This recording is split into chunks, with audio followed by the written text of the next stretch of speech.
Okay, let's get this show on the road. Good evening, everyone, and welcome to the Winnetka Village Council regular meeting of September 3rd, 2024. I'd like to call the meeting to order. Ask everybody if they would be so kind as to mute your cell phones and other electronic devices. And I'll ask the village manager to do a roll call for attendance. Thank you. Trustee Apatow? Here. Trustee Orsic? Here. Trustee Handler? Here. Trustee Dearborn? Here. Trustee Alvinson? Here. Trustee Dahlman? Here. President Rintz. Here, full house. Okay, item 2 is Pledge of Allegiance, and I will lead us this evening.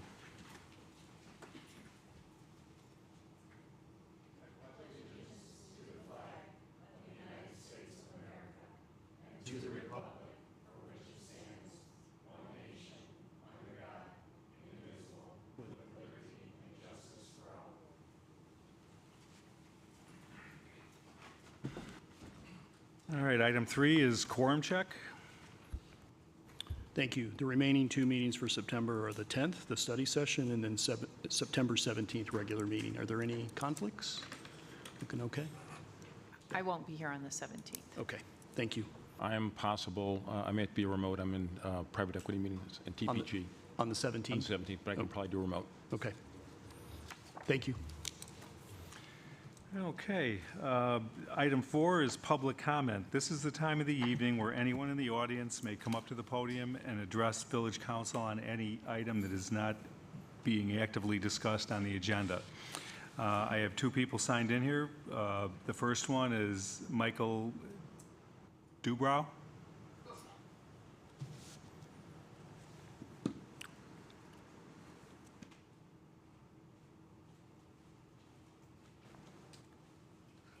Good evening. My name is Michael Dobrow. I am a local governmental affairs director for the North Shore Barrington Association of Realtors.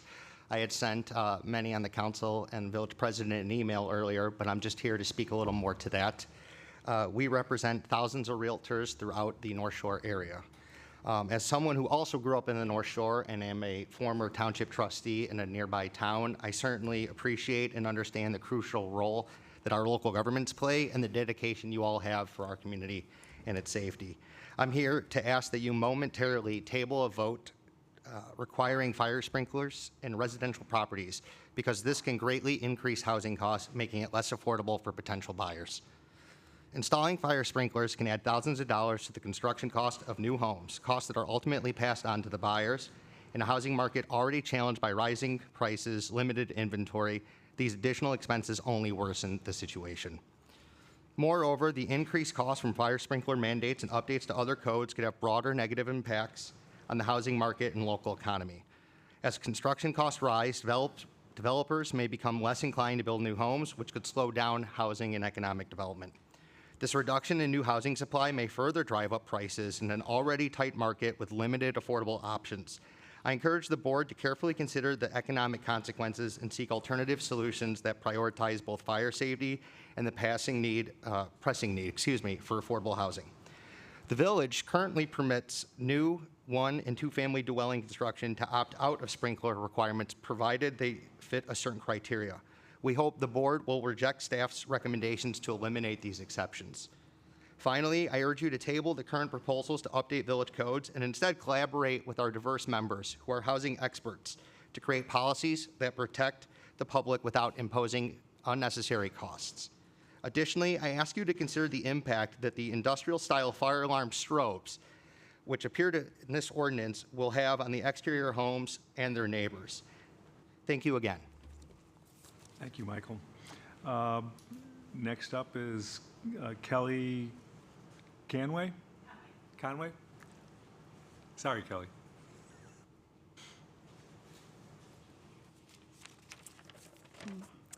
Thank you for the opportunity for public comment. My name is Kelly Conway, and I'm a resident of the village.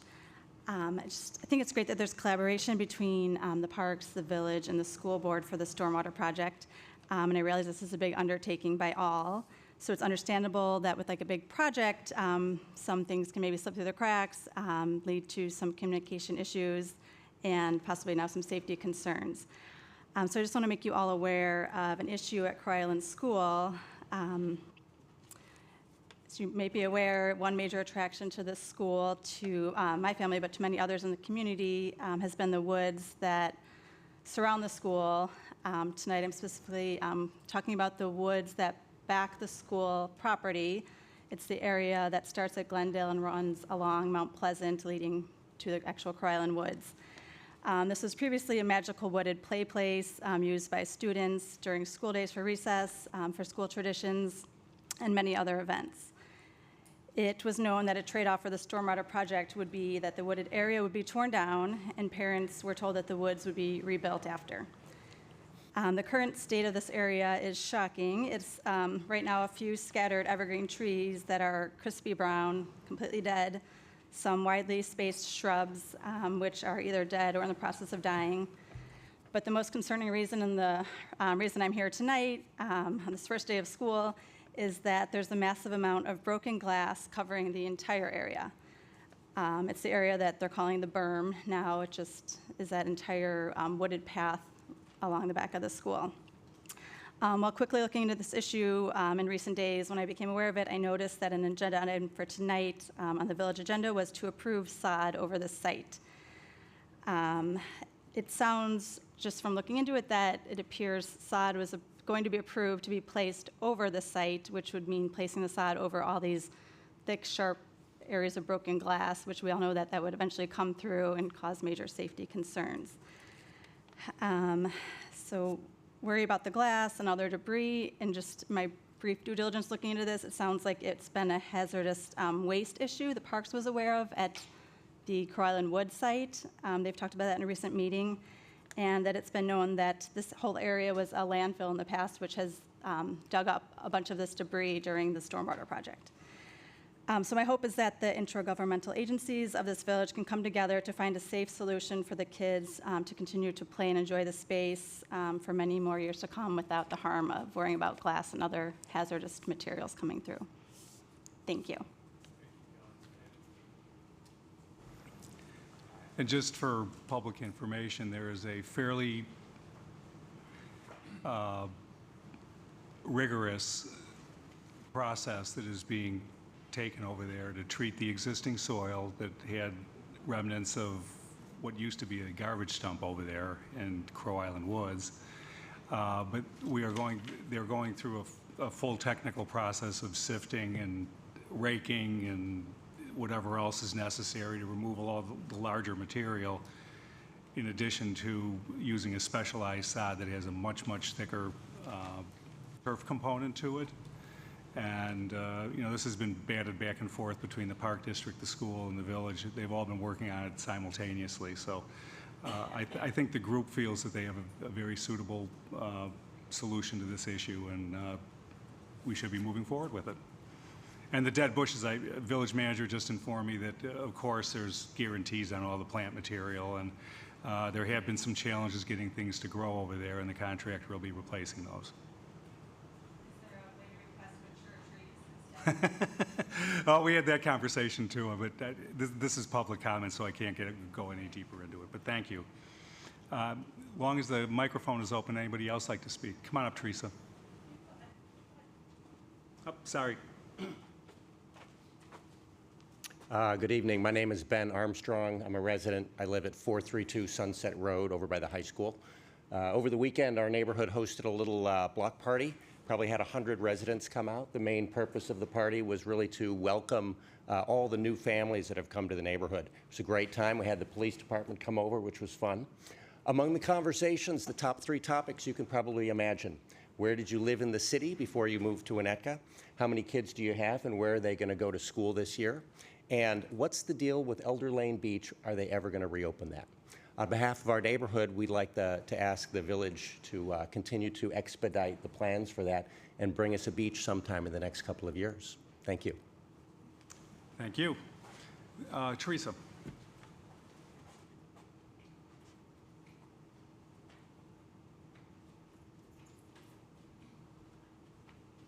Hi, Teresa Lucas, Good Grapes, 821 Chestnut Court.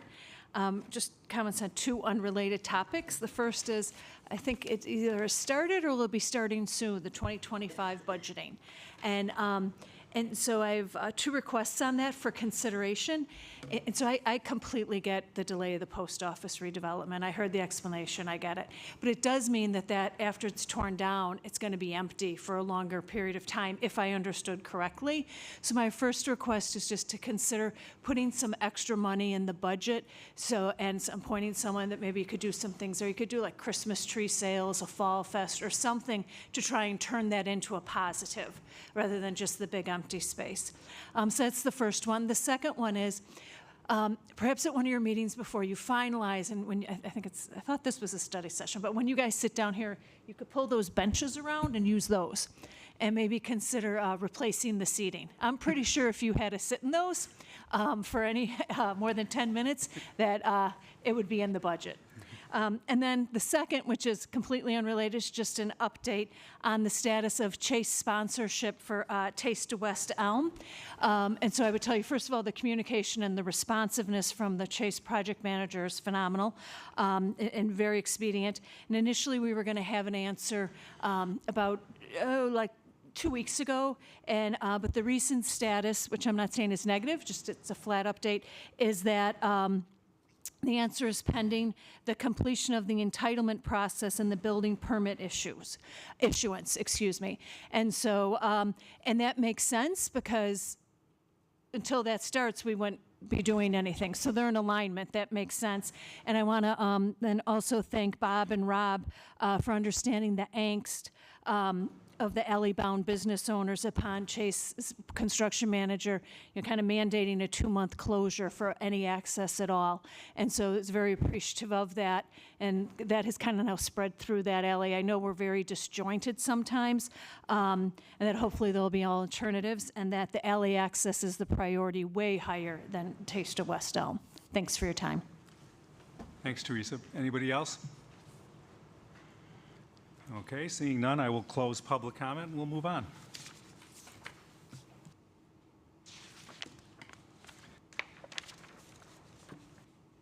All right, item 5 is reports. Trustees, we'll start with Tina. Kirk. No report. Bob? Only thing I'd say, it was an active farmer's market on Saturday. Always good to visit with the peoples and hear different issues, and it's really, it's kind of a fun event to be there. So anyway, more to come on that. Thanks, Bob. Kim? No report. Bridget? No report. Rob? No report tonight. Okay. Village Manager? Nothing this evening, thank you. Village President, I have nothing either. Enjoyed my 3 weeks off. Item 6 this evening is presentation, and the first one is approval of the September 11th memorial flag planting on the Village Green with the Kripe family. In 2008, a tradition began to honor the victims of September 11th, 2001 terrorist attacks by placing American flags on the Village Green. This year marks the 23rd year anniversary of the attacks. Andy Kripe and his family will present a request. Come on up. All right. I'm William Kripe. I'm Julia Kripe. And I want to say thank you again for the continued support on this tradition. It's been a lot of fun working with all of you, and this tradition is open to all, and anybody from the community who wants to help is willing to join in. And thank you to the first responders for also helping organize this as well. And for those who don't know, every year we plant 2,977 flags in front of the Village Green Memorial to memorialize the victims of the 9/11/2001 terrorist attacks. And and this year we're coming back again to request to do this again. So thank you. Great. Council, have any questions or comments on this particular request? Glad we're still doing it. Huh? Glad we're still doing it. I certainly feel that way too. Anybody on this side? Comments, requests? Just thanks for your service, your family's service to the village. It's a big undertaking. Yeah. Thank you. And I will say thank you for carrying on a tradition that I hopefully will go on and on and on in this community, and really appreciate the willingness to stand up. You have to keep walking back and forth. I'm not used to this, sorry. I usually just get back in my seat. Or is your dad just making you No reason to torment your children in public, Andy. You can sit down, thank you. Thank you. But the community is really appreciative of it, and I know how special it is every time we go out to, every time 9/11 comes along and you drive down the Village Green, and just a really touching memorial, and we appreciate that hard work. Would anybody from the audience like to comment? Seeing none, I'll bring it back up and simply go forward and say, may I have a motion to approve the placing of flags on the Village Green in memory of the September 11th terrorist attack victims? So moved. Second? Voice vote. All those in favor? Aye. Opposed? That motion carries. Thank you. And Andy, thank you and your family for continuing this on. I don't know what we're going to do when they all grow up.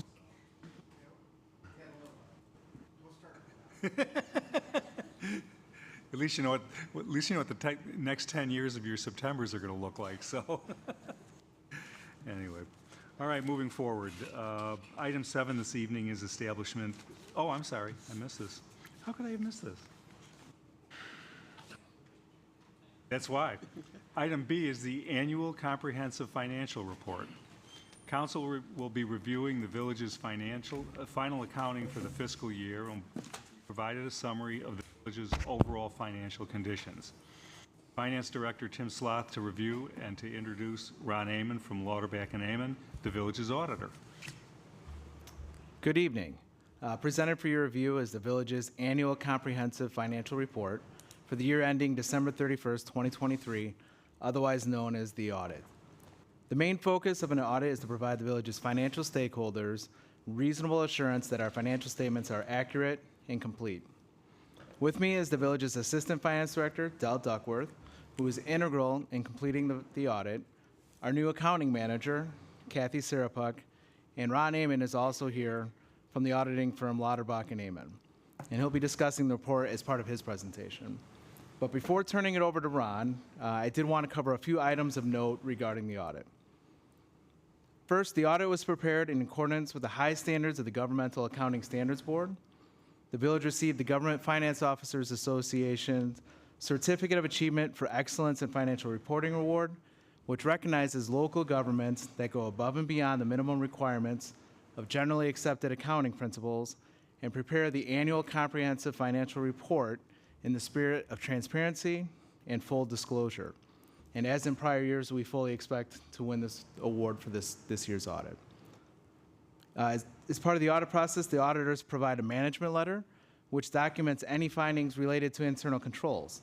The 2023 audit resulted in no significant deficiencies or material weaknesses of our internal controls. Moving on to reviewing some of the major funds identified in the report and starting with the general fund. The general fund is the main operating fund of the village and posted a drawdown of fund balance of $2.28 million, which the $2.28 million drawdown was actually significantly less and favorable to the amount budgeted. So for 2023, we budgeted to have a drawdown of $6.7 million, and in total, the general fund had a positive variance to the budget of almost $4.4 million. So the key drivers of the $4.4 million variance, first, revenue came in at 111.6% of budget. So this is primarily due to many revenue sources performing better than anticipated. So including permits, which were up 153,000 compared to budget. Sales and use tax was 545,000 favorable to budget. Income tax was 240,000 favorable to budget. Public safety fees, investment income, and grants were all favorable to budget as well. These increases offset a shortfall in property taxes and other taxes, resulting in the total revenue being $3.3 million favorable to budget. On the expenditure side, as soon as I get to my notes. On the expenditure side, the village held the line on expenditures, with operating departments coming in at $1.6 million or $1.06 million under budget, or 97% of the approved budget. So those two, the revenues performing better than budget, expenditures coming in under budget, resulted in the positive variance. So in total, the general fund unassigned fund balance currently stands at $17.59 million, or 67.3% of operating expenditures. The village's fund balance policy requires a minimum of 50% of budgeted operating expenditures. And for 2023, the village assigned a portion of the total fund balance totaling $12.2 million. This assigned category of the fund balance are amounts identified with known intent to be utilized for a specific purpose. So for 2023, these assignments included transfers identified in the 2024 5-year CIP. This includes $6.6 million scheduled transfers for the business district revitalization for 24 to 28, $5.5 million scheduled transferred in the stormwater fund for 24 and 25, and $100,000 transferred to the facilities fund for 2024.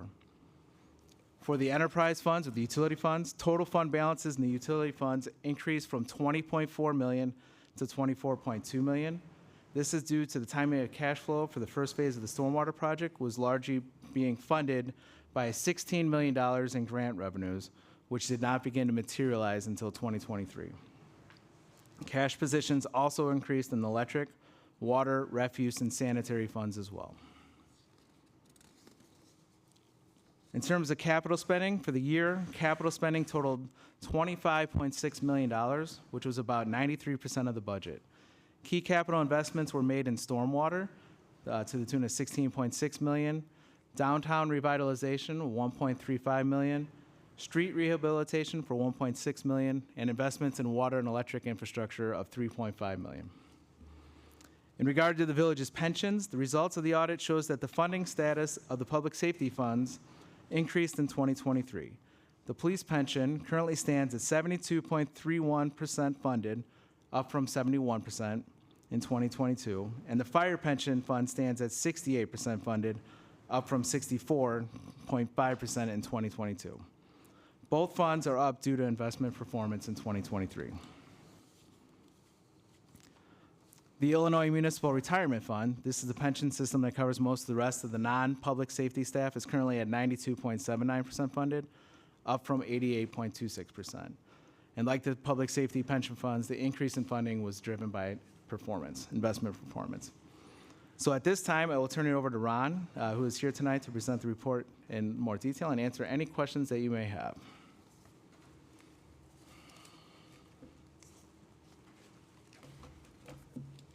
Thanks, Tim, and good evening, everybody. I'm going to point out 4 different pages and then open it up to any questions or comments.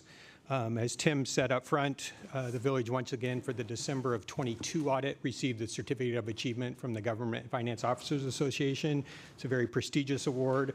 So the village should want to once again be very happy and proud to be part of that program. And once this audit is approved at the board level, we will submit it to the GFOA again for their approval. On pages 12, 13, and 14 is the independent auditor's report. All units of government by Illinois state statute are required to have an auditor's opinion. Our opinion, once again, is clean or unmodified. This is the highest and the only opinion you want from your auditors. And that audit opinion basically states that based on our auditing procedures, the financial statements are materially correct. From there, I'm going to go to page 35.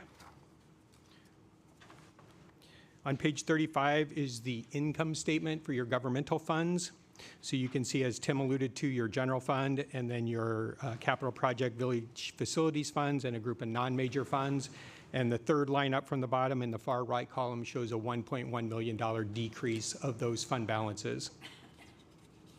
I'm going to do the same exercise for your enterprise funds, and that is on page 39 and 40.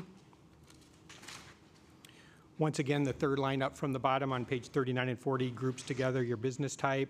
So in the total column, as Tim alluded to, the increase in fund balance is just over $25 million for the year.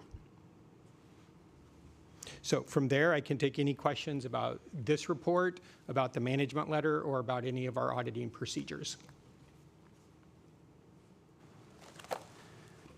Fire away, guys. Well, At least Bob. I'd like to start. I know we've all gone through this line item by line item, so not a lot of questions, I'm sure. But I think it's a fantastic report. Tim and Del, great job. Kathy, you're joining a great team, in case you didn't know it, and Ron's a part of that team. So really fantastic. I just had a few questions, Ron, and maybe I can wade through this stuff here real quick. And if anyone wants to kind of dig into how this village works, this is the report to go through. I mean, it's against budget and everything else is really interesting, I think. On the management letter, and I'm looking at this on item 4, funds over budget. And we cite the police pension of $256,000, but then on the next page, it talks about fire and police. Would that have been fire and police pension combined? So Tim, I'm on item 4, funds over budget. We say police pension, the next page, it says the fire and police pension funds had total benefit payments that exceeded budget amounts. I'm just wondering if that should be, is that just the police pension there for $256,000? It's just police. So fire was also, Fire was not over budget. okay, the next page Yeah, on the fire, management. if you look on pages 143 and 144, we'll give you your answers. And it looks like the police is over budget, and then the fire is under budget by a couple $100. So, Okay, so the comment on the next page under management response, it should have just said the fire pension should fund. have just said the Yeah, police okay, pension. all right. Correct. So that's that. And I was on the, Ron, on your letter, it was good to know that there were not material disagreements with staff. That's always nice to hear. But on the first page, it talks about corrected and uncorrected misstatements. And it says, any material misstatements detected as a result of the audit procedures were corrected by management. Were there actually material misstatements? I'll give you two different answers. One is my auditor hat, and the answer is no. Okay. My working with local units of government is when we come in to do an audit, we always, not always, but a normal part of the audit process is to review trial balances and make adjustments to those. So we have adjustments like adjusting journal entries that affected what we were given at the beginning of the audit to get to the end. And some of those were given to us by staff as reconciling items that they have in the interim between when they gave us trial balances and when we start our audit. And then some of them we find. So if you go through those journal entries, you might find some as a layperson or as a board member who say, those are material, but as an auditor and the audit perspective, the answer is no, there were none. Okay, so that's just ordinary course of business that happens. That's Okay, correct. That's good. why I tried to give you two different answers. You did? Yeah. And then I just have a couple others here, if I may. Sorry, folks. On the pensions, so one of the key issues, and we moved our discount rate, assumed rate of return, higher a few years ago. Yep. But we're still, IMRF is still at 7 1/4. That's correct. We're at 6 3/4. Would you suggest that we get in line with IMRF on that? We're going through the budget season coming up here in the next couple months. From an accounting standpoint, an apples to apples standpoint, would that be something to consider or not? With IMRF, and I remember having this discussion here previously, you get a seat on the board and you get a vote, but their rate of return is voted on with all the members. And so can you influence the board to get that adjusted at the IMRF level? My answer is probably not. But we can adjust at our level. But you can adjust your police and fire pension funds. Yeah. I do believe that the assets and how they're invested would lead you to say, do you want to adjust it to 7 1/4? And I think the prior history would to do an analysis going backwards to say your police and fire pension funds and what's the appropriate number. So I don't believe that the investment strategies with IMRF and the police pension and the fire pension should necessarily be aligned. But it's always a healthy exercise to look at your police pension and your fire pensions to say what is the appropriate interest rate of return. Well, what should we, as we think about this come October, what should we be thinking about in terms of that discount rate for our public safety funds? I mean, we are 0.5%. I mean, it makes a difference. It makes a big difference. And, so what, if we were to consider increasing that discount rate, what factors do you think we should take into account that might lead us to make that decision? Prior history is always the best way to go for me, and I'm an accountant, so I live in the past. The actuary people and the people who try to project that rate try to live in the future. So if you're asking me, I'd say go backwards and look at what your rates of return are. Okay, okay. And then try to go forward from there. Also, with now where the funds are invested at the state level, discussion at that level to get their insight of what they believe an appropriate level. As an auditor of hundreds of units of government, we see a variety of different interest rates that are used, and it does make a difference on your funding level significantly. So a half a percentage point can affect that by millions. So I think internally discussions and then talking with people at the state level for police and fire of what they believe going forward is maybe their view of the interest rate. Okay, well, maybe Tim, Rob, maybe we can have some work on that. So and we some- did go through a comprehensive process 3 years ago. With the rate recommendation, we worked with the actuaries. The same actuary, Foster & Foster, does the comprehensive, the consolidated pension funds. And they did move it from the 6.25 to the 6.75%. And then the other factor that they did was, which was, I think, almost more significant than the rate adjustment, was moving to a rolling 15-year amortization period. Because where the biggest spikes were was because we were going towards a set time in the future of 2035. So every year there was a shorter period of time to amortize the liability. So by moving to the rolling 15-year, that's helped as well. But we did go through a fairly comprehensive analysis 3 years ago on both funds and looked at it. But it is something that we do review regularly as well. Yeah, I think we did that a few years ago when the state was taking over the pension management, which, by the way, I kind of think that there should be some mention of that in this report or somewhere, that we don't manage. We talk about we administer these plans, but we don't manage these assets, and I kind of feel like that should be mentioned in here somewhere.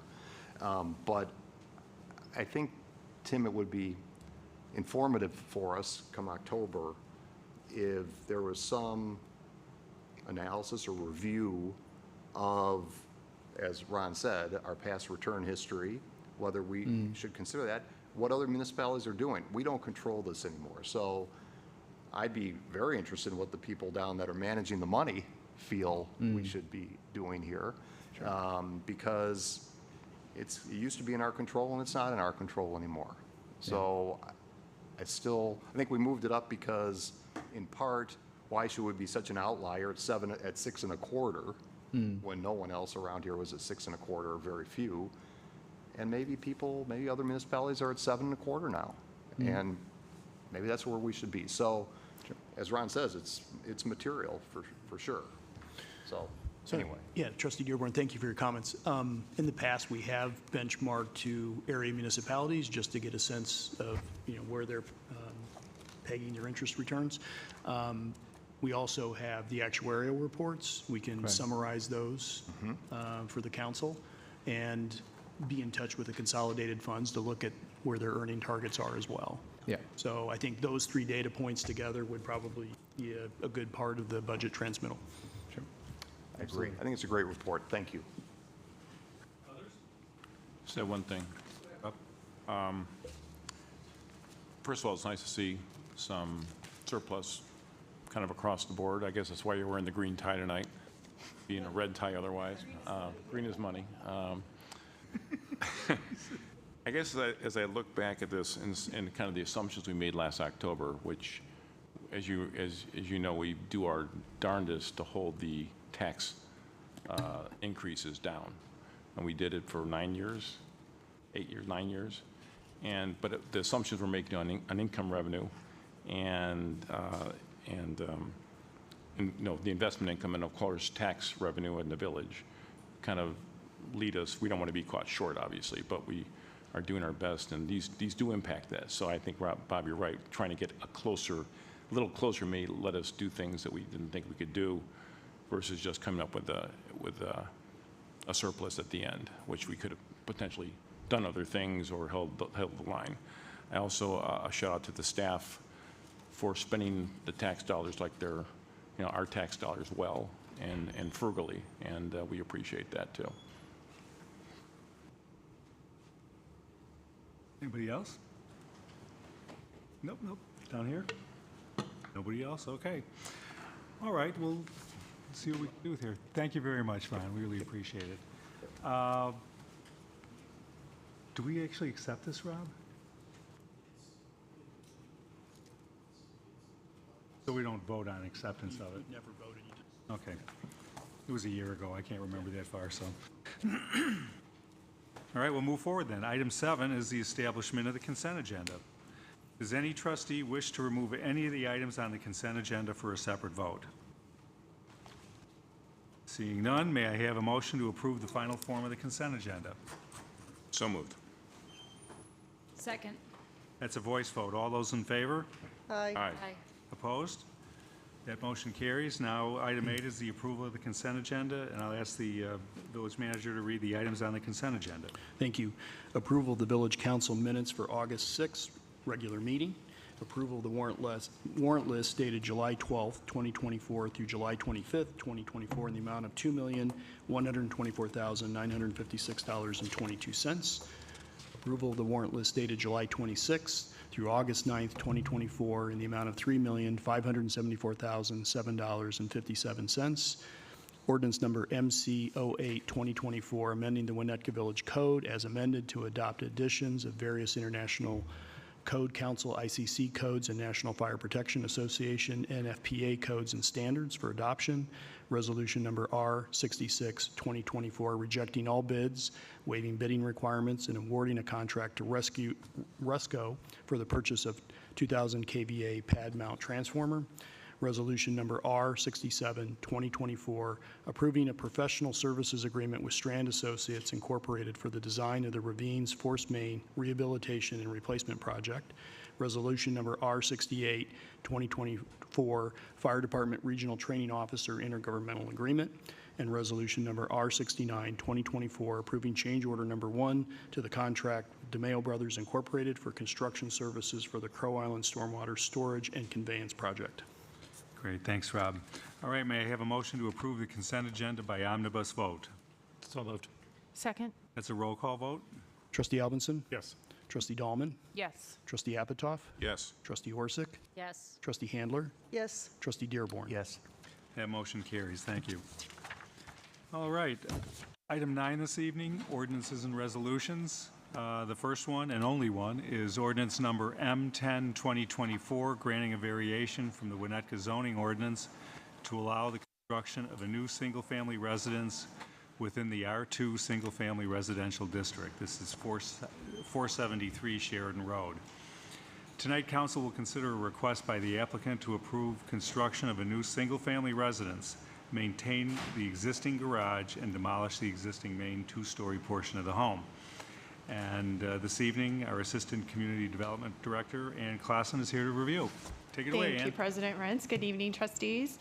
As President Rentz just went over, this evening the council will consider an ordinance granting a variation to allow a new single-family residence in the front yard. The site is located on the east side of Sheridan Road on a private extension of Sheridan between Cherry and Oak. It is zoned R2 single-family residential, and it is surrounded by the same. The lot is a flag lot, which is an irregularly shaped lot consisting of 2 sections. The primary mass of the lot, the flag portion, which is set back from the street frontage and is behind 1 or more other lots, and a narrow access corridor, the flagpole portion. Additionally, the property is a through lot with opposite lot lines along Sheridan and the ordinary high water mark of Lake Michigan, which is also considered a front lot line. It is also worth noting that the lot itself is legally non-conforming interior lot with a lot area of approximately 19,000 square feet, whereas the minimum required lot area for an interior lot in the R2 is 24,000 square feet. Additionally, the flagpole portion of the lot itself is not included in the lot area for zoning purposes. The lot is also only 85 feet in average lot width, whereas the R2 zoning district for an interior lot requires a minimum average lot width of 100 feet. So given the property is located along the lake, it is subject to the recently adopted steep slope ordinance. The red lines in the image on the left reflect the elevation levels of the land. The closer the elevation lines, the steeper the grade of the property or land. The photo on the right is a current photo of the property. The applicant has also submitted a demolition permit, which was considered by the Historic Preservation Commission in May and was approved without delay. As previously noted, the variation is being requested to construct a new single-family residence. Now, the applicant intends to maintain the existing garage and demolish the main two-story portion of the home, which is identified here, to accommodate construction of the new residence that would be attached to the existing garage. The existing residence currently provides a front yard setback of just under 30 feet. Now that's measured from the west property line to the existing garage, which is the same setback that the applicant is proposing by maintaining the existing garage for the new residence. The steep slope regulations, as you well know, limit what can be built in the steep slope zone and how those improvements must be constructed. However, the regulations do permit any structure allowed by zoning to be constructed within the slope transition area, which is the area shaded here in purple, as long as construction meets certain standards. On the left here is an excerpt of the proposed site plan demonstrating the location of the proposed residence in relation to the slope transition area in the steep slope zone. The red lines here represent the required 50-foot front yard setbacks. The area highlighted in yellow is again the existing garage that would remain. In addition to the proposed residence, the applicant is proposing construction of a pool and a 333 square foot boathouse that do not require zoning relief. On the right is an excerpt of the zoning matrix, which is included in its entirety in the agenda packet. But you can see here the required front yard setback is 50 feet, whereas a proposed setback of just under 30 feet is proposed, requiring the variation of 20 feet or 40%. And again, the proposed improvements comply with all other zoning regulations, with the exception of the front yard setback from the west. So the boathouse is allowed within the required front yard setback from the ordinary high water mark. Additionally, the 333 square foot boathouse complies with the size limitations, which you may recall were limited to 860 square feet, as well as 15 feet in height or 18 feet to a top of a guardrail. They're proposing a height of less than that, so it's well within those limitations. The village engineering department and the coastal engineer assisting the village on the review of lakefront development projects have confirmed that the steep slope zone and the slope transition area are correctly depicted here. And during the building permit review process, the applicant should be able to demonstrate that the proposed improvements can comply with the steep slope development standards. So upon submittal of the building permit, the village engineer will certainly review the proposed plans and require additional engineering to verify that the proposed boathouse and all other site improvements will not jeopardize the stability of the slope on this particular property as well as adjacent properties. These are proposed building elevations provided by the applicant, the one being from the front or the west, and then one from the north side elevation. So the zoning board did consider this application at their meeting on August 12th. One member of the public, an adjacent neighbor, did speak. They also provided a written comment, which was included in your agenda packet. Members discussed the request. They found it met the general variation standards, as well as the steep slope standard that affects the the steep slope regulations constituting a practical difficulty or an unreasonable hardship when applied to the unique features of the property. And by a vote of 4-0, they did recommend approval. So given the zoning board's recommendation, the council may wish to consider waiving introduction and adopting the ordinance, or simply consider introduction of the ordinance this evening. I have nothing further unless you have questions for staff. Okay, questions for Ann? And I have one question, and I don't know, is Mr. Barton here?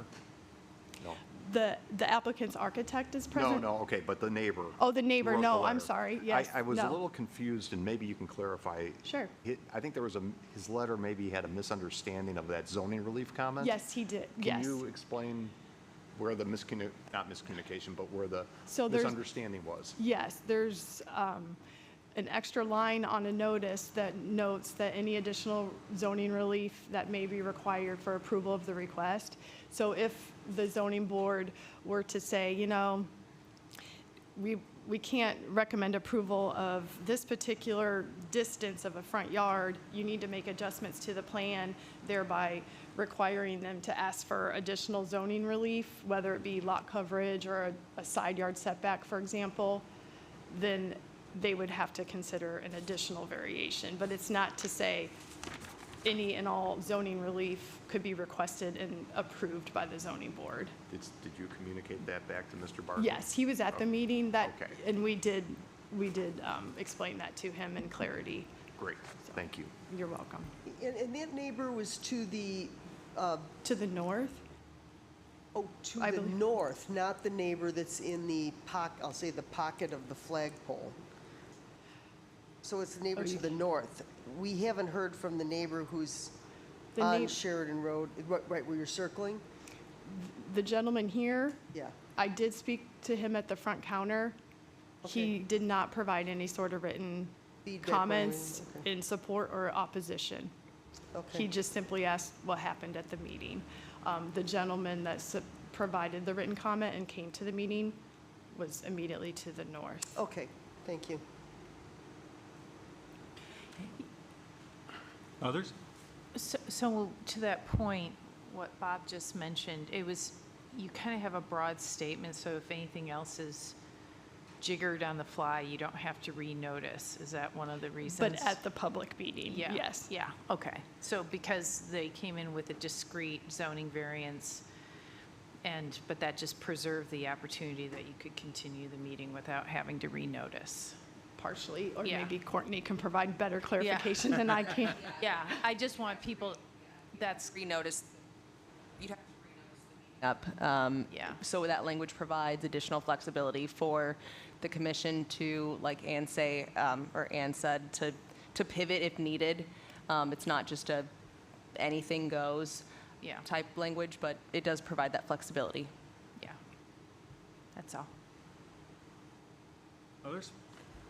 I just had a quick question. It sounds like even with the boathouse, since this is the first time we're kind of looking at this, that the engineers are looking at that to make sure there's no impact on either neighbor and the bluff in general. Yes, they will be. So that process will continue. Yes, assuming they submit for permit, Yes. they will have to provide additional engineering Great. to verify the development standards. Okay. Yeah.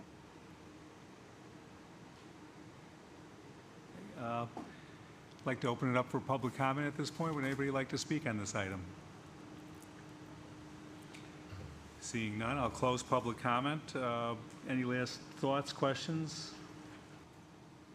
Well, I guess I would support this. My only concern as I read it, and that's why I wanted to clarify who that neighbor was, is that the rooftop deck will certainly not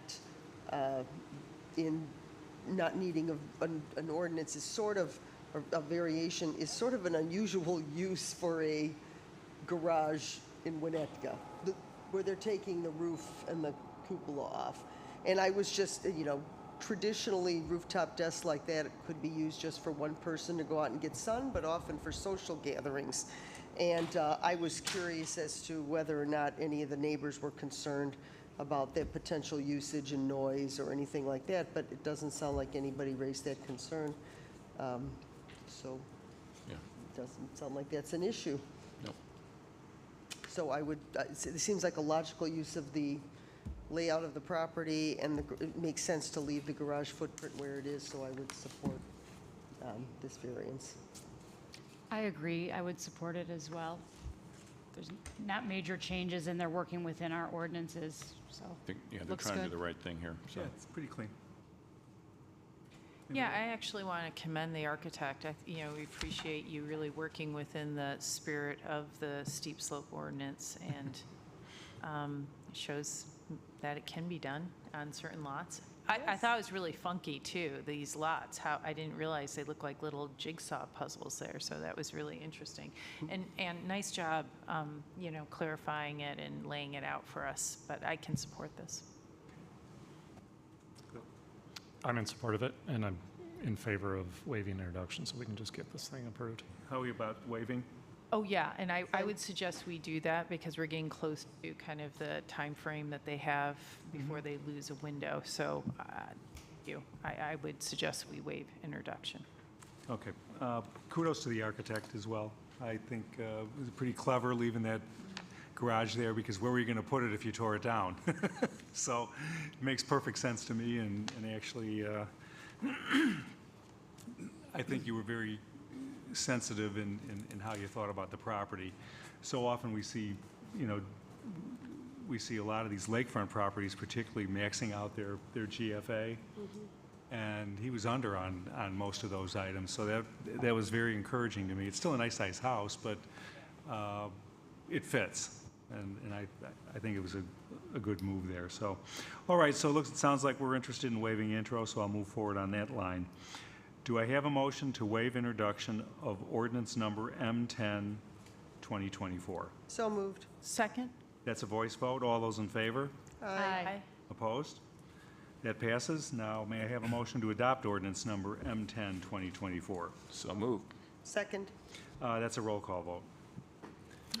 Trustee Apatow? Yes. Trustee Handler? Yes. Trustee Dearborn? Yes. Trustee Albinson? Yes. Trustee Dahlman? Yes. Trustee Orsic? Yes. That motion carries. Congratulations and good luck. All right, quickly moving to adjournment here. Item 10, old business, none. Item 11, new business, none. Item 12, appointments, none. Item 13, closed session, none. And item 14 is adjournment. May I have a motion to adjourn? So moved. Second. That's voice vote. All those in favor? Aye. Opposed? We stand adjourned. Thank you.